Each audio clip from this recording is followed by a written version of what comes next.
Hi everyone and welcome to Smart Culture Education. This is the place where we make learning simple, clear and engaging.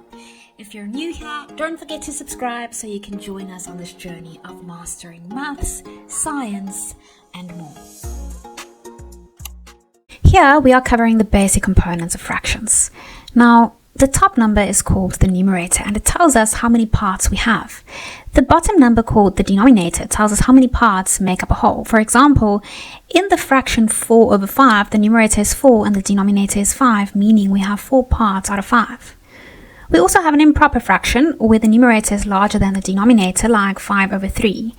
And then we also get mixed numbers, which combine a whole number and a fraction, like 2 and 3 over 4.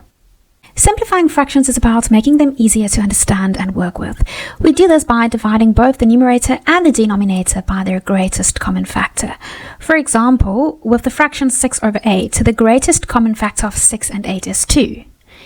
Now, dividing the top and bottom by 2 gives us 3 over 4, which is simpler but has the same value as 6 over 8. Let's take a look how this can be illustrated on a diagram. So here we have 6 out of 8 parts, and here we have 3 out of 4 parts. So you can see it is simpler and it has the same value. So this confirms that 3 over 4 is simpler than 6 over 8, but it has the same value. Let's put our knowledge into practice with some examples. Simplify the following: 6 over 9. For the fraction 6 over 9, the greatest common factor is 3. Dividing both the numerator and the denominator by 3 gives us 2 over 3. Let's take a look at this example, 14 over 35. In this case, the greatest common factor is 7, giving us 2 over 5 after simplification.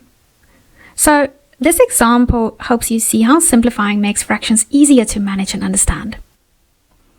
Let's take a look at this example. Here we have 36 over 42.